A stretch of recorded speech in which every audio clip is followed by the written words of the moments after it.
Ons was al reg deur die land met landbouskoue. Ons was nog nie hier in die Wes-Kaap nie. So, welkom by die George Skou. Ons sien die Suiwel Nasionaal, die wêreldkampioenskap vir tentpegging en vele meer.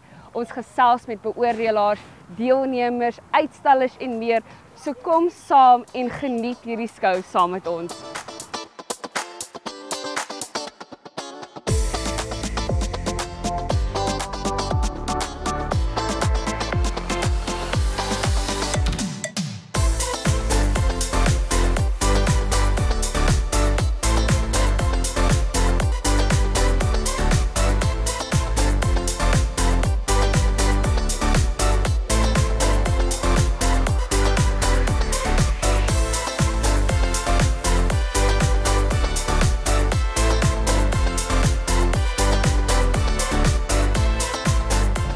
Jy is die president van George Skou, so baie dankie vir jou tyd, ek weet jy is besig. Vertel ons 'n bietjie oor die geskiedenis van George Skou. Ja, Emil, baie dankie. Het is lekker natuurlik dat julle hier is en ek wil verskoning vra vir my stem. Soos die luisteraars of die kykers kan sien, is dit maar woelig hier by ons, so my stem is weg. So George Landbouskou, ons is trots 162 jaar oud vanjaar. Yes. Ek dink ons is seker ten minste een van die twee grootste skoue in die Wes-Kaap op hierdie oomblik. En natuurlik ook geaffilieer by Agri Expo. So ja, ons is in George en ek dink ons is regtig waar verteenwoordigend van landbou en landbouskoue hier in die Wes-Kaap. So as mense George Skou toe kom, wat kan hulle verwag? Wel, George Landbouskou is natuurlik ons grondbeginsels is landbou. So ons het diere. Hierdie jaar byvoorbeeld het ons 3 nasionale suiwelras kampioenskappe melkbeeste, Ayrshires, Jerseys en die Holsteins. En ons het omtrent so 180 koeie wat hier op die skou is, wat die kuier by ons. Dan natuurlik het ons ons gewone saalperde. Ons het so rondom 80 van hulle hier. Ons het so 60 tentpegging perde wat hier by ons is. En natuurlik hierdie jaar het ons die wêreldbeker tentpegging kampioenskappe aangebied hier by die skou. En dit was 'n groot voorreg en dit is nog steeds, ons het 8 lande plus Suid-Afrika wat hier deelneem. Wow. Dan het ons vir die eerste keer vanjaar bokke gehad, boerbokke gehad. Ons het skaap skeer demonstrasies. Ons het genetika veilings onder die jerseys gehad, groot genetika veiling. En dan natuurlik ons hoenders. Ons is baie trots op ons hoenders. Ons het 'n groot hoenderuitstalling hierso, watervoëls en ons het ook inheemse hoenders hier wat baie skaars is wat mense nie van weet altyd nie. Ja. En dan het ons gewoonlik ook konyne. Maar daar is ongelukkige siekte in die Wes-Kaap op die oomblik onder konyne en daarom het ons vir jaar nou nie konyne hier nie. Okay. Maar ja, lekker klomp diere hier. Dan natuurlik sport. Ons kombineer dit ook met 'n sportfees, toutrek, skaak, die tentpegging, stokkaars, al die boxing en kickboxing. Dan het ons natuurlik vermaak, Imo Adams, Jay wat hier optree. Ja. En die boere se vrouens, hulle moet daarom ook iets hê as hulle in die dorp is om te kom doen. So natuurlik het ons 'n klomp stalletjies, lekker stalletjies waar hulle kan juwele en lekker ryk goedjies en vir die kinders en al daai lekker expo stalletjies. En die heel belangrikste vir 'n boer, hy wil eet. So kosstalletjies, hulle is ook meer as genoeg hierso. Ja, dit is fantasties. So kyk, George Landbouskou 2023 sal wel aan die gang. Het julle enige planne vir 2024? Ja, 2024 is al reeds op ons radar. Ons beplan al klaar om ons probeer om weer tentpegging terug te bring, natuurlik dan meer op 'n provinsiale vlak, Wes-Kaap kampioenskappe. Ons kyk weer na ons beeste natuurlik. Ek dink ons is die grootste melkskou in die Wes-Kaap. Riversdal heel waarskynlik seker die grootste vleisskou. So ons sal definitief weer kyk na melk. Ons gaan nie dit regkry om 2 jaar agter mekaar 'n nasionale kampioenskap aan te bied nie. En dan ons boerbokke wil ons uitbrei volgende jaar. En dan is ons aan die onderhandel. Ons wil kyk kan ons dalk die Merino Classic so na 2025 toe dalk aanbied. Yes, so groot planne vir julle. Wel, Corneille, baie sterkte, baie dankie vir jou tyd en ek hoef dit nie eintlik vir jou te sê nie, maar geniet George Skou. Baie dankie. Dis lekker dat julle hier is en ons hoop julle geniet dit. Ons doen dit.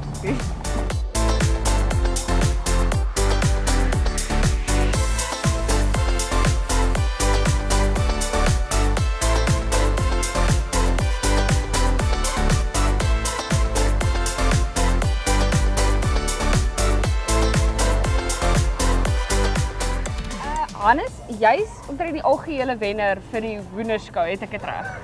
Ja, daarom nie die algehele wenner nie, hier's 'n hele paar ander kampioene ook. Hierdie haan het nou die beste groot ras sagte veer gewen. Daar's 'n hele paar afdelings en hierdie haan het nou sy afdeling gewen. Okay, en wat so tipe haan is dit? Dis 'n Rhode Island Red. Ooh, hulle is nice. Ek ken hulle actually. Ja. Vertel my 'n bietjie oor hulle. Ag, dit is 'n dubbeldoelhoender. Ons hou hulle aan om eiers te produseer en soos julle kan sien, is 'n lekker groot, swaar hoender. Hulle is slaghoenders ook. So ja, dis 'n goeie dubbeldoelhoender, lekker plaashoender. Baie van die boere en die plaasvrouens verkies ook hierdie hoenders omdat hulle so lekker eiers lê. Hulle hou die henne aan vir die eiers en al die surplus haantjies kan vrieskas toe gaan. So Hannes, jy skou met hoenders, maar jy's ook die SASPO verteenwoordiger. Wat is SASPO? SASPO is ons nasionale liggaam van die skouhoenders. Dit staan vir die Suid-Afrikaanse Skou Pluimvee Organisasie en dit is die beskermliggaam van al die skou pluimvee in Suid-Afrika en George Skou en al die groot skoue van die pluimvee bied ons onder beskerming van SASPO aan. En ja, die eintlike taak van 'n SASPO verteenwoordiger is maar net om te kyk dat alles reg verloop en ja, as daar enige klagtes is om dit uit te sorteer en om seker te maak die skou voldoen aan al die reëls en die vereistes van SASPO. Okay, so hoe doen hierdie skou? Nee, uitstekend. Ek het nog geen klagtes gehad nie en die skou voldoen aan al die vereistes. By elke skou kry die vertoners punte ook. So dit is belangrik dat alles moet reg loop. En ja nee, die vertoners gaan hulle punte kry hierso en dit was 'n baie suksesvolle skou. Ferdi Alberts was die man wat die skou gereël het hierso, die hoofkonvener en ek wil vir hom baie geluk sê en baie dankie vir uitstekende skou wat hy gereël het en vir ons aangebied het. Ons gaan later 'n bietjie met Ferdi gesels, maar baie dankie, baie geluk en geniet George skou. Baie dankie. Dankie vir die geleentheid.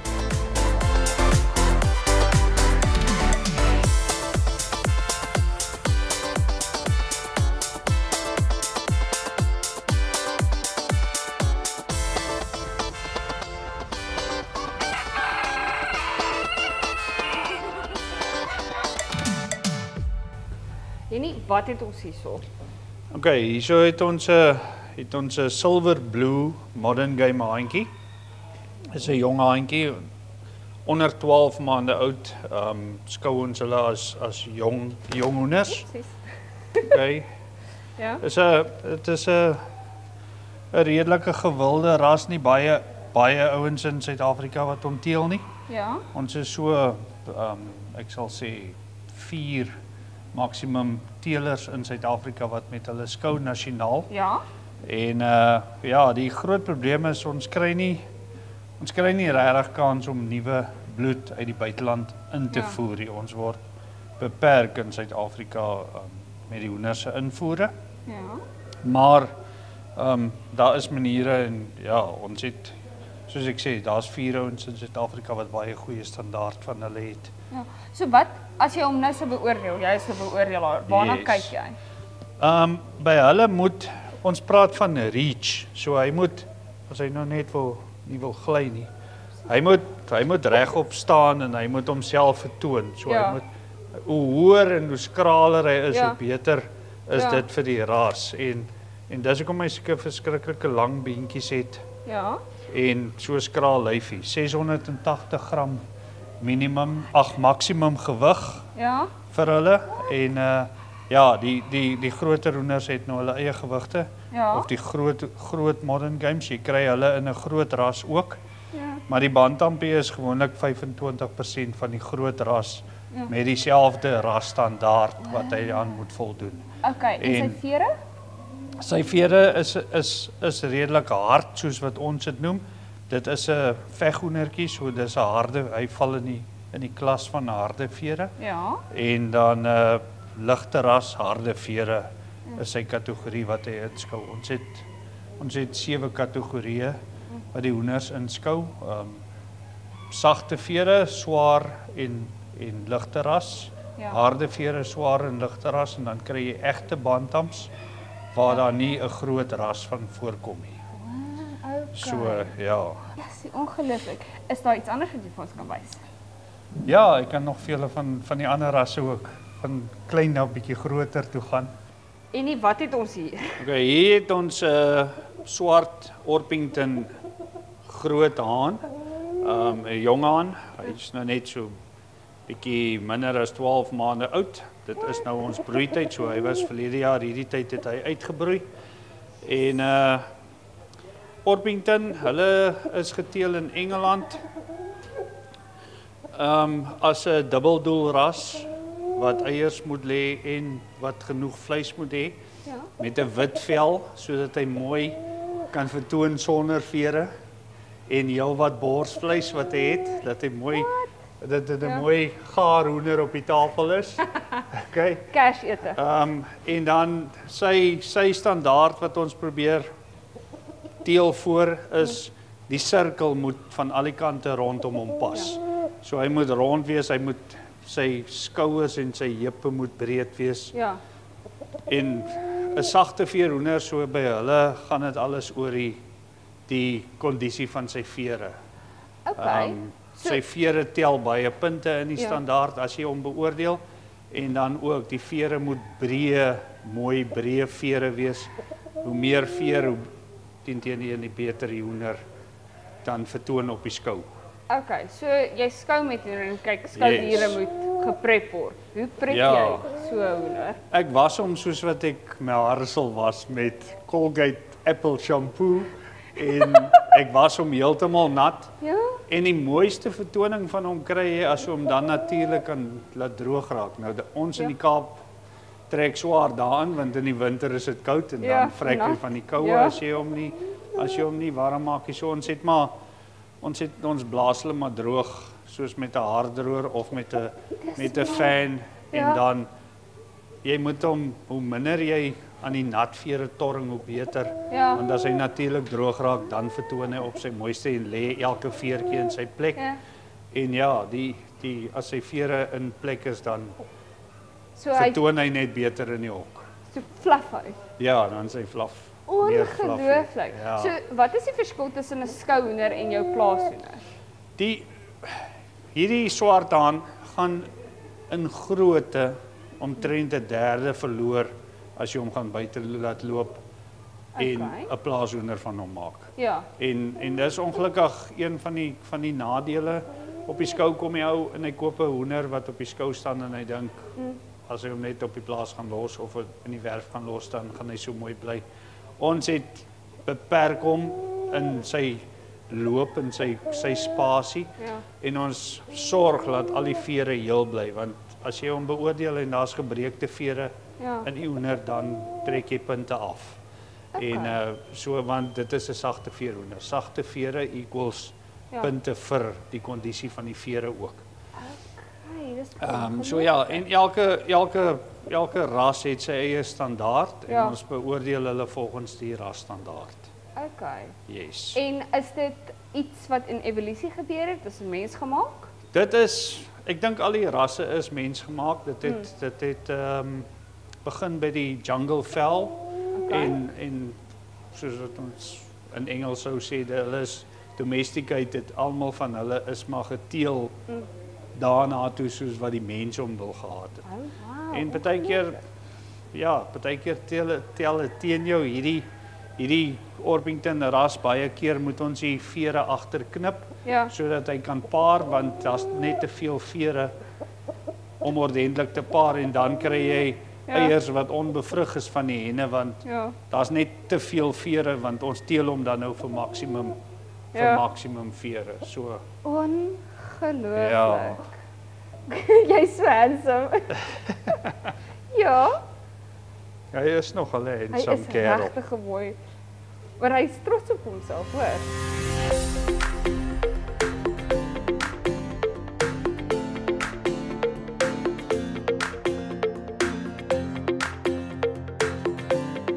Buiten so George Skou is deel van Agri Expo. So wat doen Agri Expo? Ja, so Agri Expo, ek sê altyd die Engelse woord is the mouthpiece of shows in the Northern and Western Cape. So dit is ons is die mondstuk of die sambreelorganisasie vir landbouskoue in die Wes en in die Noord-Kaap. Toe dit COVID tyd was, het ons die mense wat met die regering gaan praat en gesê, luister, die skoue kort hulp, anders gaan hulle vou want hulle kan nie skoue hou nie.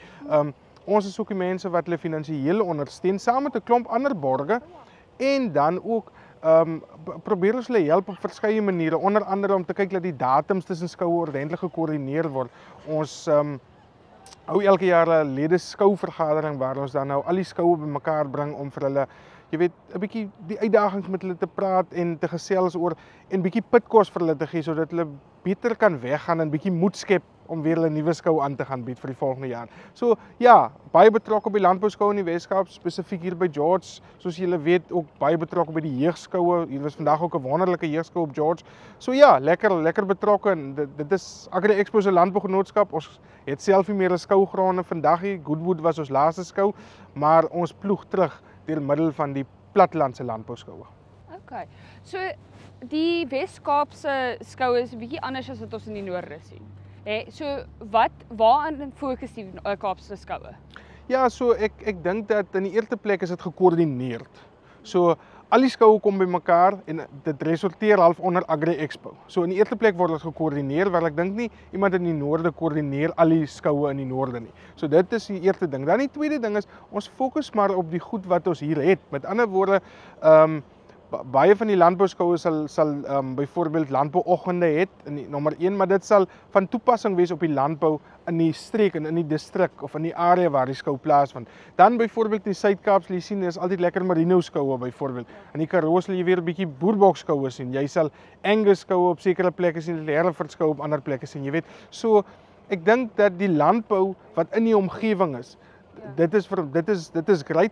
Hier by George natuurlik ook vandag is die nasionale kampioenskappe van die Ayrshire, die Holsteins en die Jerseys. Ja. Daar is omtrent nie meer ander suiwelskoue regtig in die land nie en dis 'n voorreg om dit hier in die Weskaap te kan hê en ek dink dis die plek waar dit moet wees want die suiwelbedryf lê maar eintlik in die Weskaap en die Oos-Kaap en dan in KwaZulu-Natal. So ergens tussen hierdie provinsies moet hierdie tipe skoue aangebied word. Ja, ergens hier moet daar mooi diere wees. Ja. Maar hoorie, dit van wat ons kan sien, dit is regtig 'n briljante skou. Baie dankie vir die bydrae wat julle lewer tot die skoue. En well done eintlik.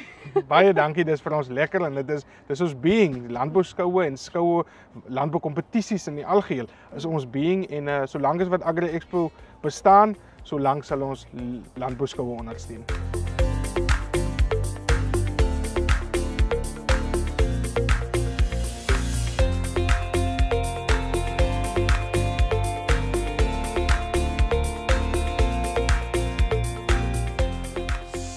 Nie te pragtig nie, dis 'n Holstein koe wat ons mee vandag gesels, een van ons deelnemers. Mevrou, vertel vir ons, geniet jy daarom George skou?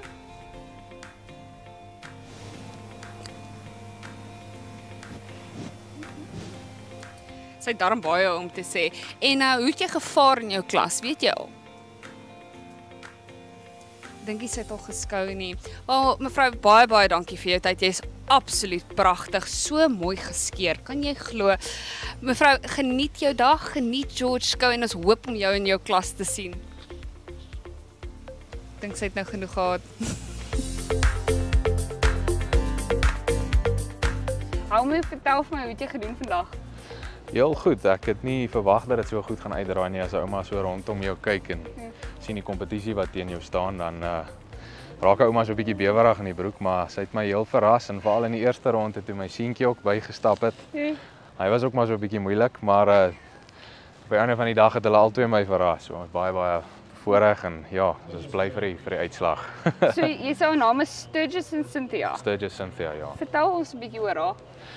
So Sturgis is obviously die bil wat gedek is of wat gebruik is om haar ma te dek. En Cynthia is die ma wat sy uitkom.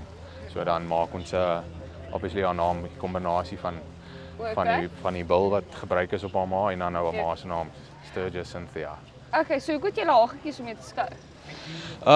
Dis as 'n ou stoet is dit nogals 'n redelike groot proses om te besluit wie en wat. Ons kry 'n bietjie hulp van buite af om ons net die proses bietjie makliker te maak. So vooraf selekteer ons wat ons dink redelik goed sal kan doen en dan meer na die einde van die skou toe dan kry ons 'n bietjie professionele hulp net om met 'n fyner oog te kan kyk na hulle en ja, sy toon op 'n einde van die dag uit daar was 3 moontlike opsies het sy die beste gelyk op die plaas en dis hoekom ons haar gebring het. Okay, maar Ja. uit nuuskierigheid, waarna kyk julle? Wel, vir die verskillende klasse met 'n melkkoe is dit maklik as sy 'n mooi eier het, outomaties kwalifiseer sy want dis waarna hulle kyk. Ja. Obviously daar kom goed by soos hoe sterk sy is, haar raam, al daai tipe van goed, maar by die versies het jy nie 'n eier om na te kykie op hierdie ouderdom natuurlik. Ja. So uit en uit gaan jy maar hierso op hoe sterk sy op haar bene is en haar Ja. raamwerk en ja. Okay, wel, Almo, Cynthia, dit was 'n plesier. Baie Baie dankie. dankie. Ek hoop julle geniet vir julle Ek waardeer dit, baie dankie.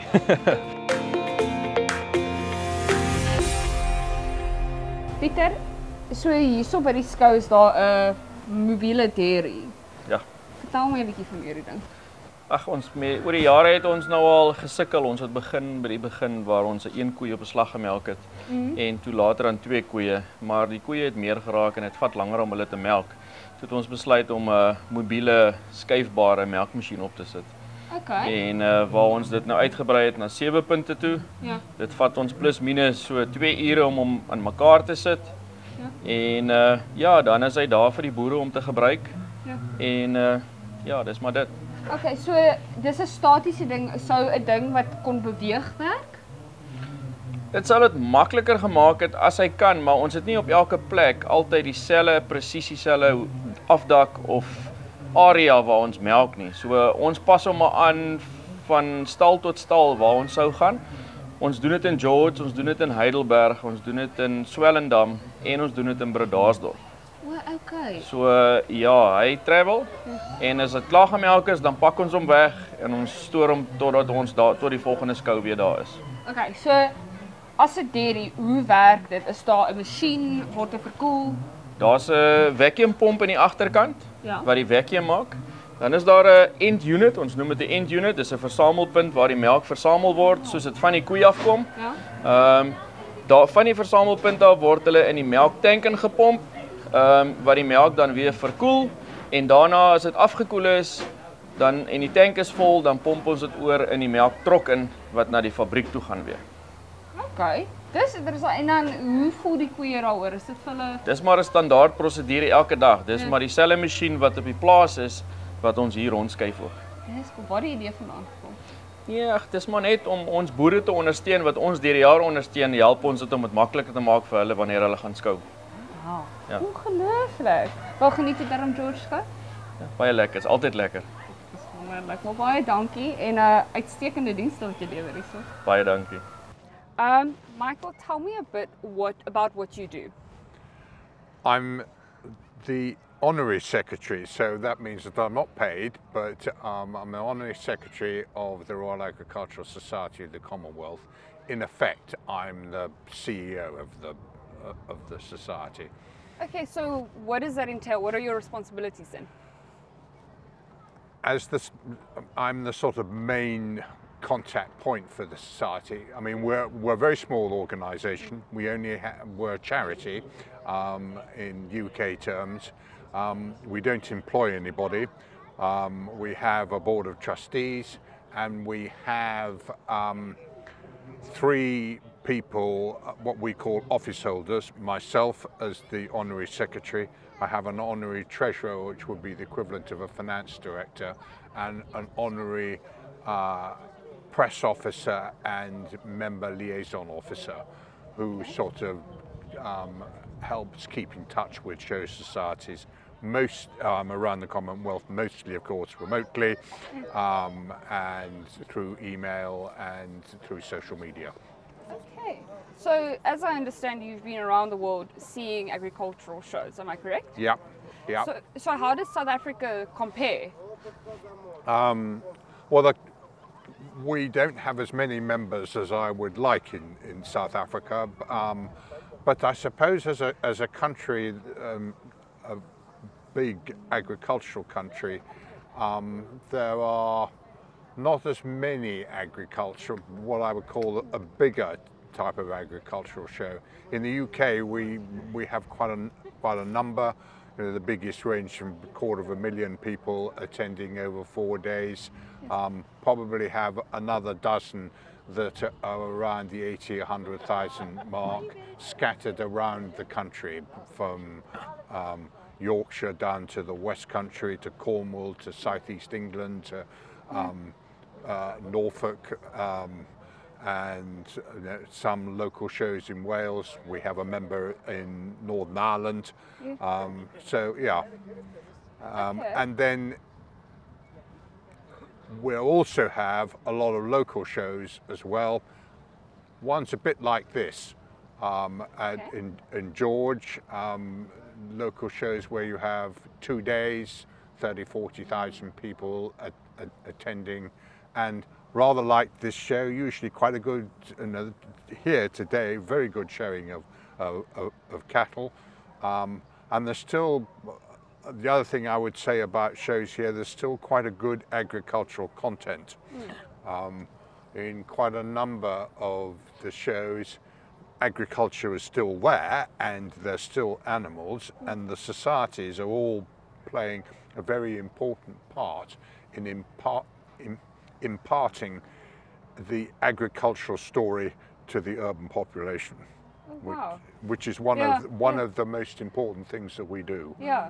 Because particularly in perhaps the more developed world, the distance between the customer and the producer has widened very markedly in the last few years. 100%, I 100% agree with you. So what would you say the perfect agricultural show constitutes of then? Oh, that's a difficult question to answer. Well, you would like to see plenty of livestock there. That's actually what most people want to see when they come to an agricultural show. Even the urban people want to see that. They want to see the animals. They actually want to be able to touch them, which always causes a bit of a problem with environmental health, etc. Biosecurity. See some agricultural machines. A lot of people are coming because they want shops where there is a bit of retail therapy, etc. Usually some equine, if possible, and usually some other events in the ring going on, like the tent. Tent pegging, that sort of thing as well. So it's a combination of things. Okay, well, I hope we can take that to heart. Thank you so much for your time. Thank you for visiting. No, not at all. No, delighted. I mean, Brayton's Agri Expo are members of ours, and of course they have shows like the George Show and others, all they're sort of within their membership orbit. So it's great to be, here to see it, and it's been a lovely day. It's got a bit cold now, but but yeah, I mean, and we don't have cows now. We've gone out of cows, but it's lovely being able to watch the cattle judging and that sort of thing. So special. Michael, thank you so much for your time. Not at all. Have a safe trip home. Thanks very much.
ja, so die wêreldbeker vir die tentpegging gebeur nou hierso. Vertel vir ons wat dit behels. Ja, die wêreldbeker gebeur elke 4 jaar. En dit moes al by ons plaasgevind het en toe COVID natuurlik ons dit ook in die wiele gery. En ja, dit is Suid-Afrika het destyds aansoek gedoen vir dit en die International Tentpegging Federation het dit aan ons toegeken waarvan ons baie bly en baie opgewonde was. En ons het gelukkig het ek 'n groot span mense, kundige mense wat gehelp het met die organisering van hierdie ding, groot organisasie. Die skou het ons lankal teruggevra of die kan aanbied en hulle het dit ingestem daartoe. En ons is baie dankbaar vir die skou en ook baie dankbaar vir George se munisipaliteit en spesifiek hulle toeriste afdeling.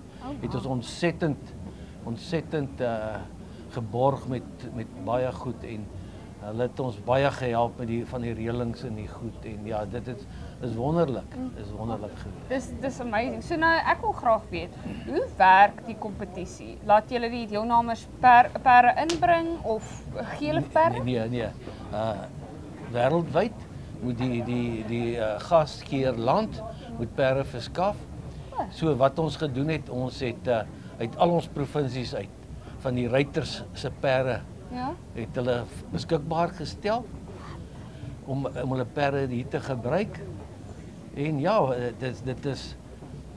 dit is maar nie maklik om jou perd te gee nie. Ja, tuurlik. Maar soos wat die dag verloop, is nou die 3de dag, is ek eintlik verheug om te sê dat die lande hierso hanteer ons perde goed. So ons is baie dankbaar daarvoor. So hoe lyk dit as ons nou op dag 3 is, die finale dag? Dis die finale dag. En hoe die punte, hoe staan ons? Ja, dit is maar moeilik. Die eerste dag as ek nou regtig nou Suid-Afrika kan uitlig, het hulle in die eerste item 'n bietjie gegly.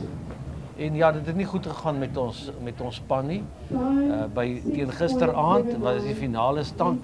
As ek dit kan aflees van my papiertjie af, was Saudi-Arabië eerste met 292,5 punte, Pakistan tweede met 274 punte, India met 272 punte, Egipte met 260,5 punte. Ja? En as jy sien, enigiets kan nog gebeur, die punte lê na mekaar. Ja, jessie, dis. Maar Suid-Afrika was gisteraand 7de. Okay. En hulle het nou vanoggend met die eerste item baie goed gery, maar ongelukkig daar's nie genoeg items vir hulle om nou te kan inhaal nie. Ja. So ons is jammer en ja, ons het gehoop dat met die media wat ons gebruik het, SABC was hier gewees, die livestreaming en alles, het ek gehoop dat Suid-Afrika bietjie as meer blootstelling kan kry in Suid-Afrika vir die sport. Ja. Ons is 'n klein sport, maar ons is wêreldwyd. Daar's nou 46 lande wat aan tentpegging behoort aan die International Tentpegging Federation. Goeie mens tog. Dit was 45, ek het nou gister by die president van die Internasionale Tentpegging Federasie is hierso. Ja. Toe sê hy vir my dat er nog 'n land bygekom, 46 lande. En toe hulle begin het, so wat nou seker 12 jaar terug, toe was dit maar net so 20 lande en dit het gegroei. So wat beteken soos, nee eintlik, events soos hierdie is dan baie goeie blootstelling vir julle, wat beteken vir die sport vorentoe dan? Presies, en veral as Suid-Afrika kon goed gevaar het. Ja. Dan sou dit nog beter wees, maar soos ons sê altyd by ons gewone kompetisies, ou mis nie daai pen moetswillig nie. Ja. En dis nie maklike sport nie. Nee, dis nie maklike sport nie. Ja. Oom, hierdie dit was wonderlik om te kyk. Ek persoonlik het dit vreeslik geniet. Ja. Ons hoop om weer om te sien, maar dankie vir oom se tyd. Dis reg nie, baie dankie ook vir die blootstelling wat julle ook vir ons gee. Ons waardeer dit. Alle bietjies help. Dankie oom. Goed. Geniet George Skou. Baie dankie.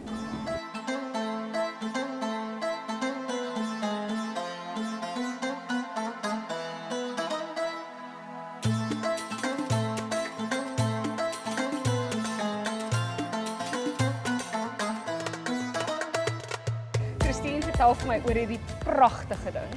Shadowfax is 'n percheron. Hy is die grootste perd in Suid-Afrika.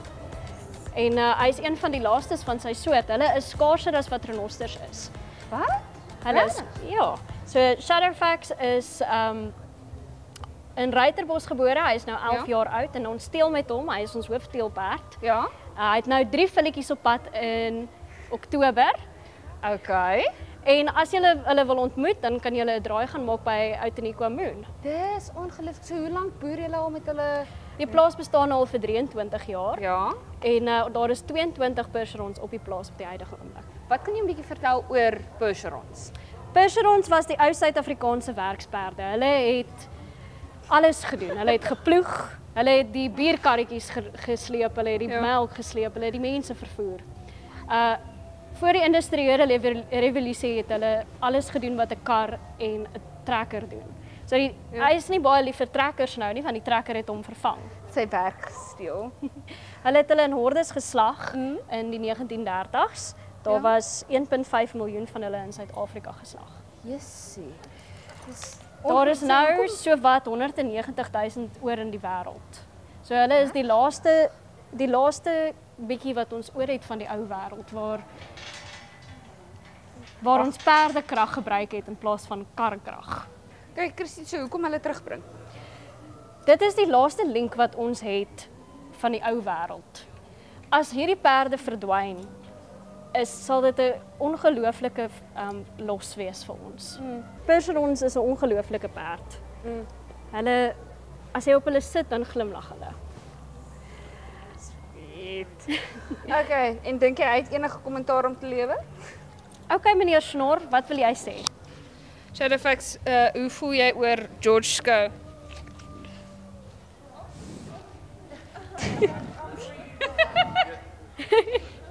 En oor pa wees? Dis moeilike werk, jy weet. Ja, nee, duidelik. 3 kinders op pad. Is jou kos daarom lekker? Hy eet my, so apparently nie. Christine, baie dankie vir jou tyd. Baie dankie Shadowfax. Ja, baie dankie vir jou tyd en jou handsomeness. Hy sê hy weet.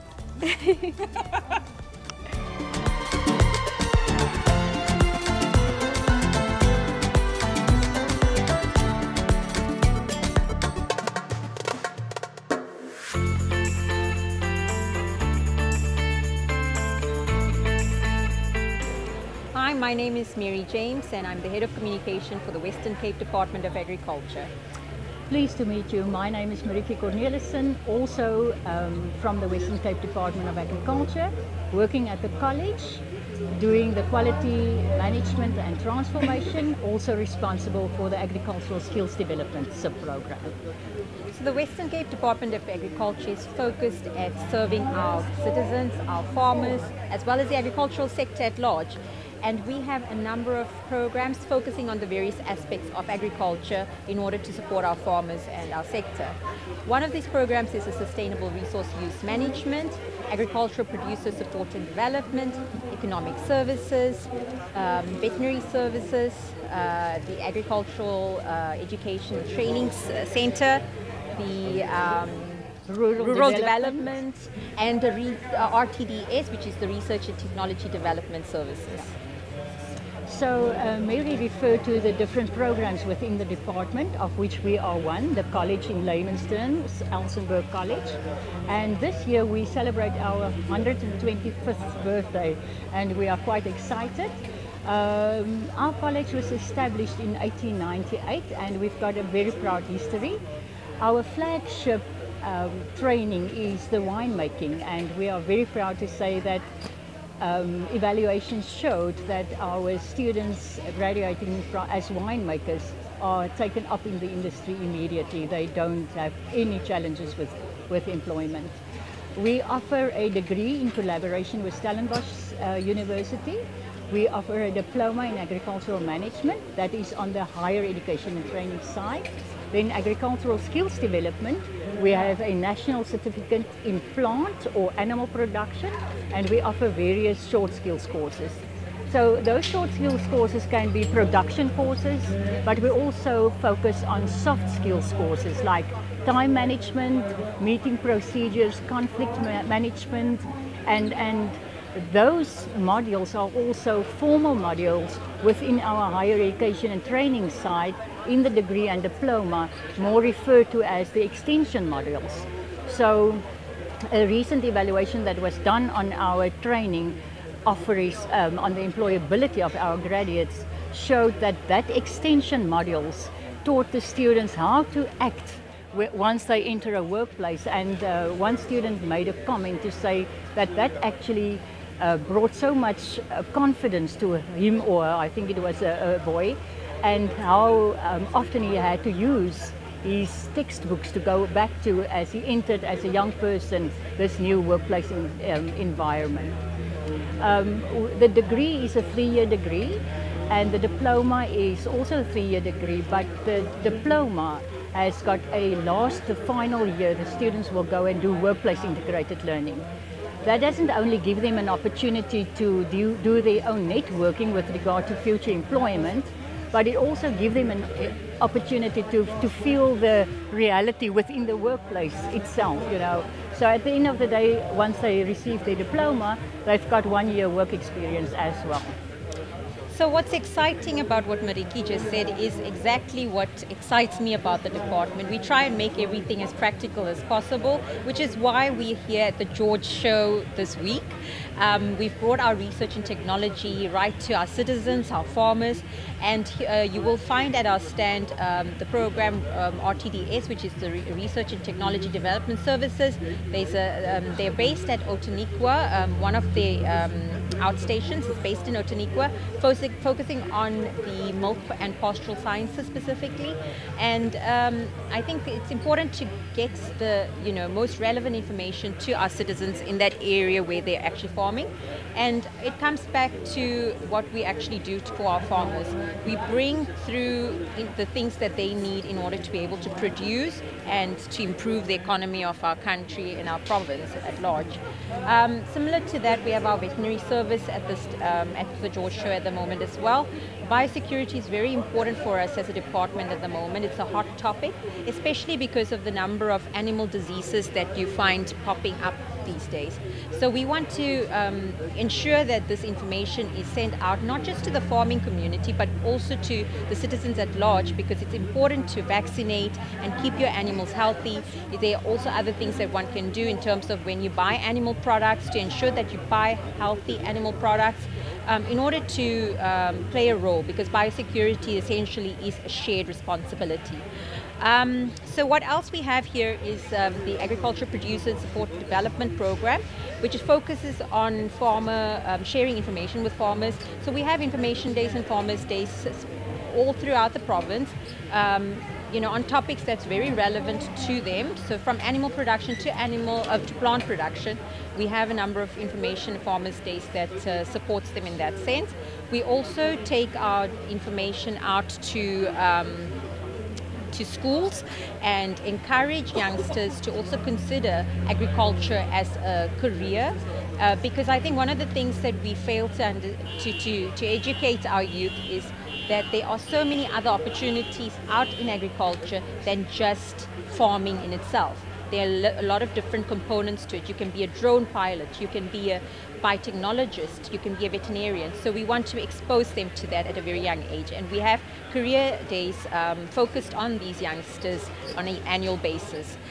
Yeah, and apart from, Mary just now referred to the program Agricultural Producer Skills and Development, apart from the focus to get the services out there and to support those agricultural producers, we, as one of the programs within the department, the college, work very closely together with APSD, where we service the emerging farmers, not only with knowledge, but also short course training. And we really make an impact to make sure that those project beneficiaries are getting the needed knowledge and experience and skills transfer what is needed to make a success of that project.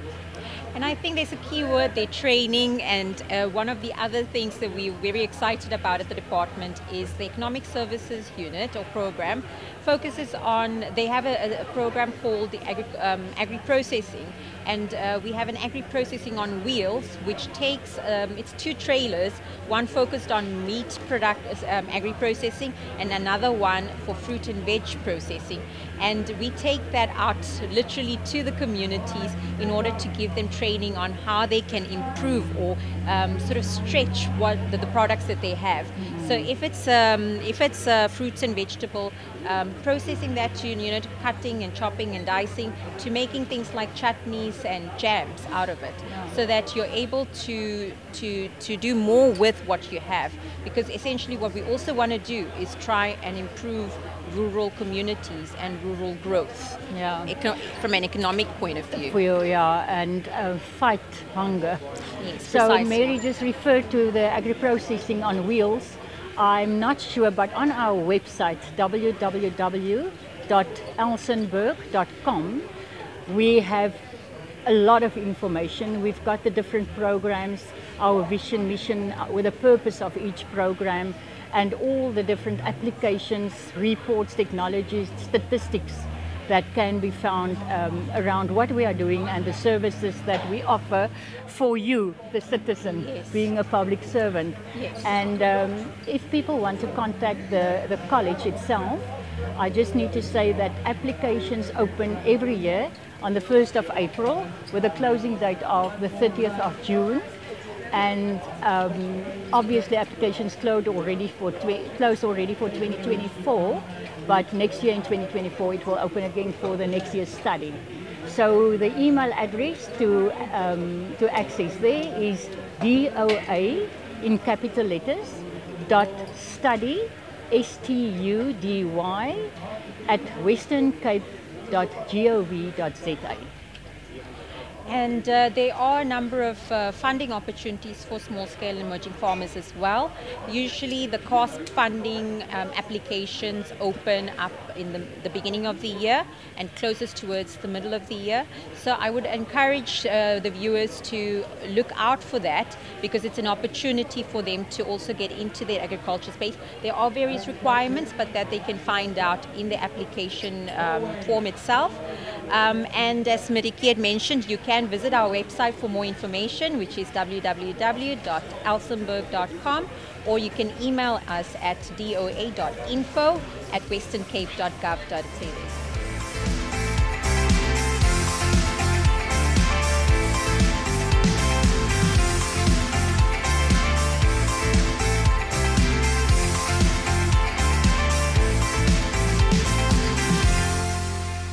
Wat 'n pragtige klomp mense, wat 'n spesiale skou en wat 'n geleentheid was dit nou. George Landboukomitee, baie dankie dat julle ons ontvang het en dat ons hierdie ongelooflike event kon bywoon. Dit was 'n absolute plesier en ons hoop julle as kykers het dit net soveel soos ons geniet.